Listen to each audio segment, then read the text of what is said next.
La última actualización sobre el caso Epstein cayó como un trueno en un cielo ya saturado de tormentas. Informes fragmentados, imágenes borrosas y testimonios inconexos comenzaron a circular en foros cerrados y espacios digitales especializados, todos apuntando a una posibilidad que hasta hace poco parecía imposible. Jeffrey Epstein podría estar vivo y oculto en Israel, bajo la protección de una red tan poderosa como invisible. Lo que en un principio sonaba a simple conspiración tomó fuerza cuando se mencionó al enigmático Grupo Mega, un nombre que, durante décadas, había sido apenas un susurro en los corredores del poder. El Grupo Mega había sido descrito por algunos investigadores como una coalición no oficial de empresarios, políticos y magnates internacionales unidos no por ideología, sino por conveniencia y secretos compartidos. Sus raíces se remontaban a los años 90, cuando escándalos de espionaje financiero y tráfico de información estratégica habían salpicado a varias naciones. Ahora, todo parecía indicar que este grupo había sido la mano oculta detrás de la desaparición de Epstein de su celda y su posterior fantasma en Israel. Los rumores hablaban de un operativo meticuloso llevado a cabo la misma noche en que se anunció su suicidio. Un apagón en las cámaras, guardias distraídos, inconsistencias en los registros de entrada y salida, todo había sido el preludio de una extracción planificada. Según documentos filtrados, un avión privado despegó esa misma madrugada desde una base cercana a Nueva York rumbo al Mediterráneo, sin dejar rastro oficial. Desde entonces, se cree que Epstein habría sido trasladado a una propiedad blindada en territorio israelí, bajo identidades falsas y protegido por contactos que le debían favores imposibles de saldar. Lo más perturbador era el motivo.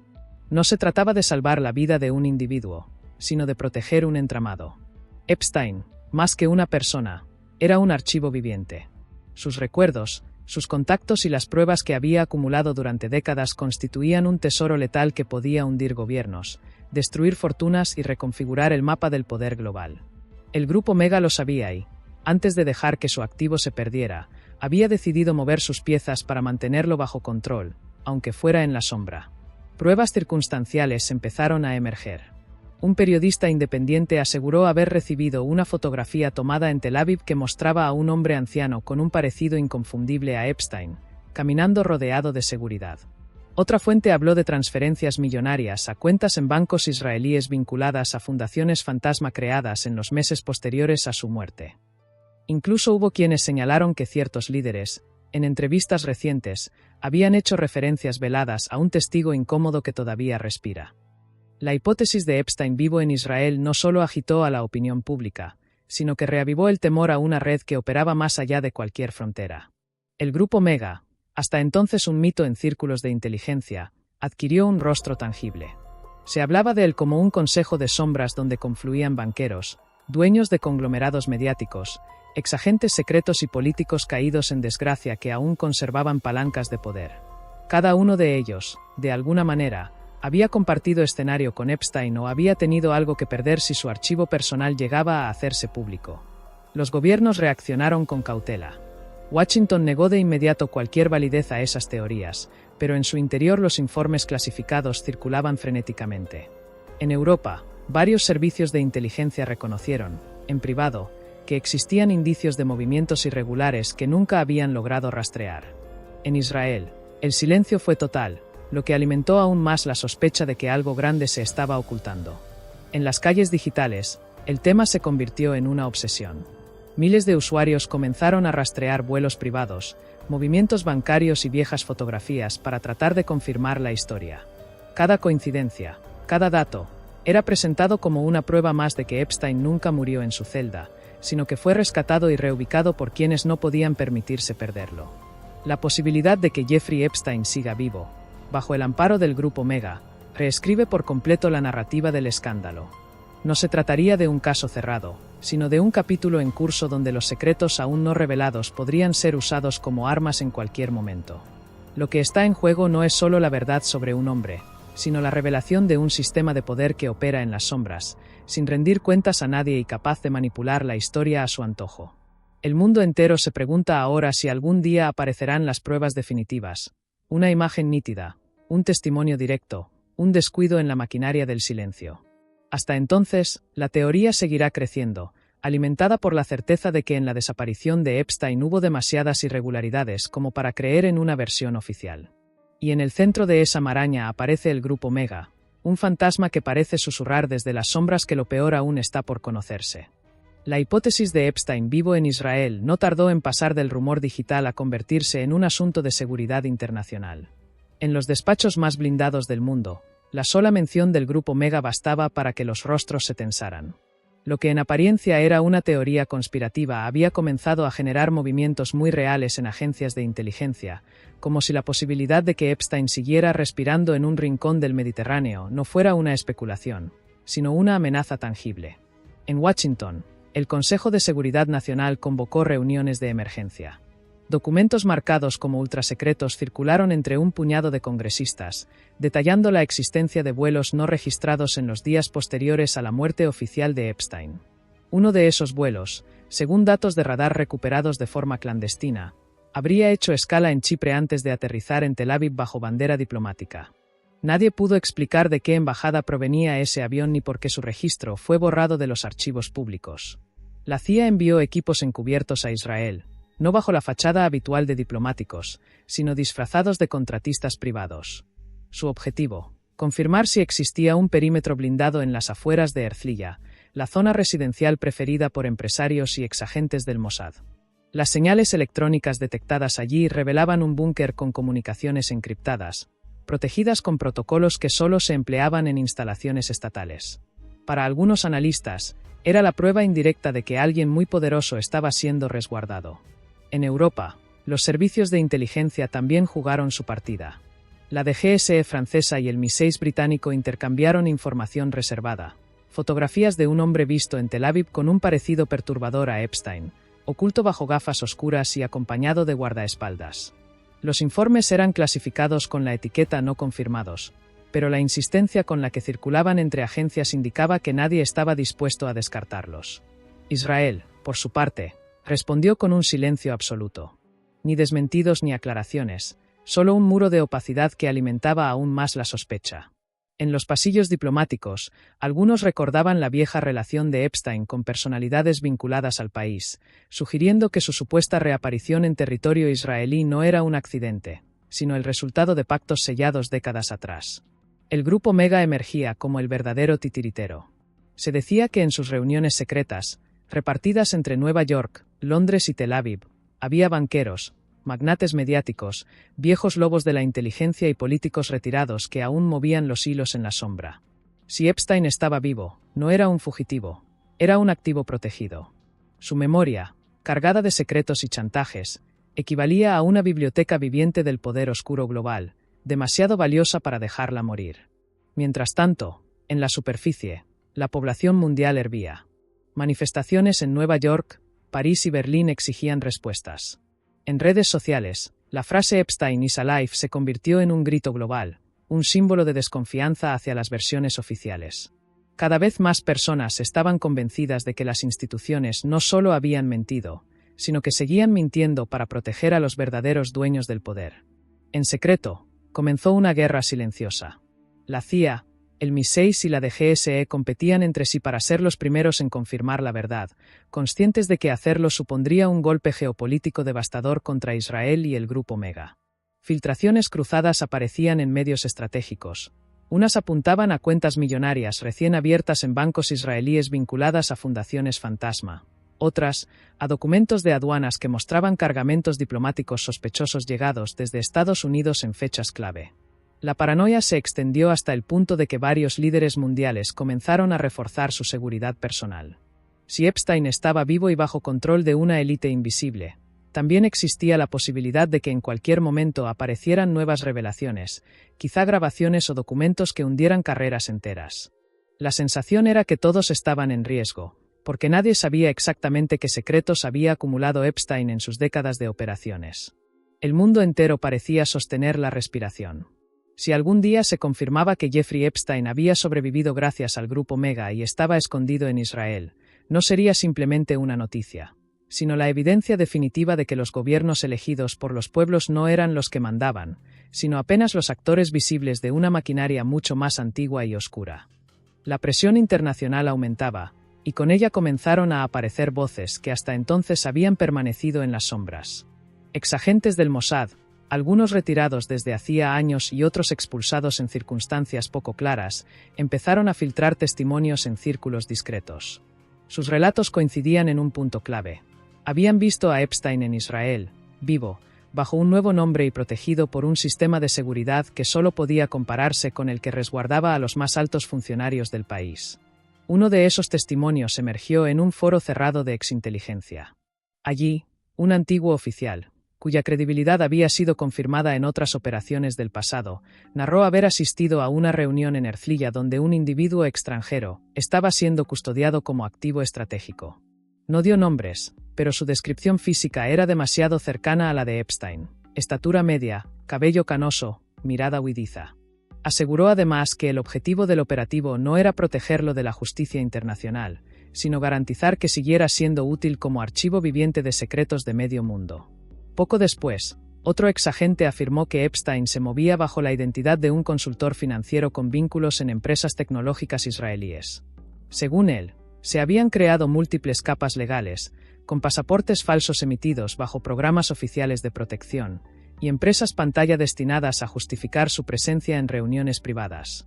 En esos encuentros, sostenía, no se hablaba de inversiones comunes, sino de favores políticos, chantajes encubiertos y alianzas estratégicas entre países y corporaciones. La aparición de estos testimonios reventó las redes sociales y los medios alternativos. Cada palabra de los exagentes era analizada, cotejada con imágenes satelitales, registros financieros y vuelos privados. Los más osados empezaron a mapear propiedades en Tel Aviv y Jerusalén vinculadas al grupo Mega, señalando mansiones y complejos de lujo que podían servir de escondite. Una de esas propiedades, ubicada cerca del mar, aparecía constantemente como punto de vigilancia reforzada, con vehículos blindados entrando y saliendo sin explicación. Los gobiernos reaccionaron con un silencio ensordecedor. Estados Unidos negó oficialmente cualquier información sobre la supuesta supervivencia de Epstein, pero dentro del Pentágono circulaban informes internos que hablaban de operaciones encubiertas para confirmar o desmentir la presencia del magnate en Israel. En Europa, la inquietud crecía. Si los testimonios eran ciertos, significaba que gran parte de las estructuras políticas del continente estaban siendo controladas, indirectamente, por los secretos que Epstein todavía guardaba. El grupo Mega, invisible en la superficie, se volvió una obsesión global. Los testimonios de los exagentes parecían confirmar que esta coalición no era una teoría conspirativa, sino un aparato de poder real, capaz de resucitar a un hombre condenado y mantenerlo en la sombra con más recursos que cualquier gobierno. Se hablaba de una especie de consejo secreto que utilizaba a Epstein como moneda de cambio, su vida a cambio de silencio, su memoria a cambio de obediencia. Lo más perturbador llegó cuando uno de esos exagentes filtró un fragmento de conversación interceptada. En ella, una voz atribuida a un alto funcionario israelí reconocía que el activo debe permanecer estable y en condiciones óptimas, pues su valor aún no se ha agotado. Esa sola frase bastó para incendiar el panorama internacional. Si Epstein estaba siendo tratado como un activo, como una pieza dentro de un tablero mayor, significaba que no solo estaba vivo, sino que seguía jugando un papel en los equilibrios del poder global. Las sospechas se multiplicaron. ¿Era Epstein ahora un prisionero de lujo, retenido por quienes necesitaban su conocimiento? ¿O era, en cambio, un colaborador voluntario, protegido a cambio de seguir controlando con su red de chantajes? El hecho de que exagentes del Mossad hablaran con tanta claridad hacía pensar que algo se estaba fracturando dentro del propio sistema, como si una parte de la inteligencia israelí no quisiera cargar con el peso de ese secreto. El mundo se encontraba en un punto de no retorno. Si los testimonios eran confirmados, el mito de la muerte de Epstein se derrumbaría por completo, y con la poca confianza que quedaba en las instituciones internacionales. Porque si un hombre con tanto poder de destrucción sobre las élites había sido protegido, escondido y mantenido con vida, quedaba claro que los gobiernos no gobernaban, sino que obedecían a fuerzas más antiguas y poderosas. La chispa que encendió la hoguera definitiva llegó de donde menos se esperaba. Un periodista independiente, con reputación de perseguir causas imposibles, afirmó haber conseguido imágenes recientes de Epstein en Israel. No eran fotografías claras ni de calidad profesional, pero mostraban lo suficiente para generar un terremoto. En una de ellas, tomada a distancia con teleobjetivo, se veía a un hombre de cabello gris, gafas oscuras y complexión similar a la del magnate, caminando rodeado de dos escoltas. La localización coincidía con un barrio residencial exclusivo de Herzliya, justo donde semanas antes los exagentes del Mossad habían señalado la existencia de un búnker oculto. La publicación fue inmediata y devastadora. El periodista, consciente de que podía ser silenciado, liberó las imágenes en varias plataformas al mismo tiempo, protegidas por copias distribuidas en servidores internacionales. En cuestión de horas, las redes sociales explotaron con millones de comentarios, teorías y comparaciones de rasgos faciales. Los usuarios creaban montajes, superponían las fotos antiguas de Epstein con la imagen filtrada y resaltaban las similitudes. Los hashtags Epstein in Israel y Megagroup Exposed se convirtieron en tendencia global. Los grandes medios, al principio cautelosos, terminaron cediendo a la presión. Programas de televisión comenzaron a analizar las imágenes cuadro por cuadro, entrevistando a expertos en reconocimiento facial. Aunque algunos dudaban de la autenticidad, otros afirmaban que la probabilidad de que no fuera Epstein era mínima. Lo que era un rumor pasó a convertirse en sospecha generalizada. El magnate no había muerto, sino que había sido extraído y protegido. Las agencias de inteligencia entraron en pánico. La CIA activó un equipo de rastreo para identificar al periodista y sus fuentes, mientras el MI6 y la DGSE evaluaban el riesgo de que una ola de nuevas pruebas siguiera emergiendo. En Israel, las autoridades emitieron un comunicado breve y ambiguo. Calificaron la noticia de montaje, pero evitaron negar de forma rotunda que Epstein pudiera estar en su territorio. Esa falta de contundencia solo avivó la tormenta. La caza global comenzó. El periodista, que se había mantenido en la sombra, se convirtió en objetivo. Informes no confirmados aseguraban que había tenido que cambiar de ubicación varias veces en menos de 48 horas. Su equipo de colaboradores liberó un comunicado en el que anunciaban que, si algo le sucedía, se publicarían automáticamente documentos adicionales, aún más incriminatorios, encriptados en la red oscura. Era un juego de supervivencia, mantener vivo al mensajero para evitar que la bomba completa estallara. Mientras tanto, en foros especializados comenzaron a circular nuevas piezas de evidencia. Usuarios anónimos compartieron registros bancarios que mostraban transferencias millonarias hacia fundaciones con sede en Israel, realizadas justo después de la supuesta muerte de Epstein. Otros aseguraban haber detectado vuelos privados con itinerarios sospechosos, todos convergiendo en Tel Aviv.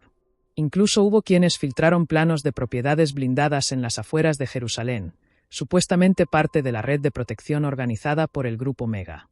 La narrativa oficial se resquebrajaba. Cada día que pasaba sin una respuesta clara de las autoridades reforzaba la idea de que el magnate seguía vivo y de que los gobiernos eran cómplices de su encubrimiento. Las calles se llenaron de protestas en Nueva York, Londres y París. Carteles con la frase Epstein Lives aparecían en manifestaciones, murales y hasta estadios deportivos. Lo que antes era un secreto murmurante se convirtió en un grito colectivo. El Grupo Mega, hasta entonces un nombre apenas susurrado, se transformó en el epicentro de todas las acusaciones. Analistas describían su poder como una telaraña: bancos, medios de comunicación, fundaciones de caridad y conexiones con agencias de inteligencia. Si Epstein estaba vivo, era porque ellos lo habían decidido, porque su conocimiento seguía siendo la moneda de cambio más valiosa del planeta. La cacería por confirmar la identidad del hombre en las fotos se volvió una guerra entre agencias. Equipos encubiertos fueron enviados a Israel, mientras satélites estadounidenses y europeos redoblaban su vigilancia en áreas residenciales privadas. Pero cada intento se encontraba con la misma pared: silencio absoluto, vigilancia extrema y la sensación de que alguien siempre iba un paso por delante. En este clima de paranoia, la pregunta ya no era si Epstein estaba vivo, sino cuánto tiempo más podría ocultarse el Grupo Mega antes de que surgieran pruebas definitivas. Y lo más inquietante de todo era la posibilidad de que estas filtraciones no fueran accidentales, sino parte de un juego mucho más oscuro, en el que alguien dentro del propio grupo estuviera moviendo las piezas para revelar la verdad de forma controlada. La filtración que vino después fue aún más explosiva que las fotos. Un vídeo de apenas 30 segundos comenzó a circular primero en la red oscura y, a las pocas horas, ya estaba en plataformas abiertas, replicado miles de veces antes de que pudiera ser eliminado. La calidad no era profesional, parecía grabado con una cámara oculta desde un ángulo improvisado, pero lo que mostraba dejó al mundo paralizado. Se veía a un hombre de cabello grisáceo, trajeado, sentado en una mesa de lo que parecía ser una sala de reuniones. Dos guardaespaldas permanecían de pie a pocos metros, atentos a cualquier movimiento. Lo inquietante no fue solo su rostro, tan parecido al de Epstein, sino el instante en que habló. Con voz grave y pausada, dijo una frase en inglés que heló la sangre de quienes lo escucharon. No se trata de lo que hice, sino de lo que todavía sé. El vídeo se detuvo ahí, como si hubiera sido editado para dejar ese mensaje como única pista. Pero fue suficiente. Analistas de voz compararon el audio con registros públicos de entrevistas y conferencias de Epstein de los años 90. El resultado preliminar fue devastador. La coincidencia superaba el 95%. Era como si, por primera vez desde su muerte, Epstein mismo estuviera reconociendo que seguía vivo y bajo control. Las reacciones fueron inmediatas. Los grandes medios, que hasta entonces habían mantenido un tono escéptico, se vieron obligados a cubrir la noticia.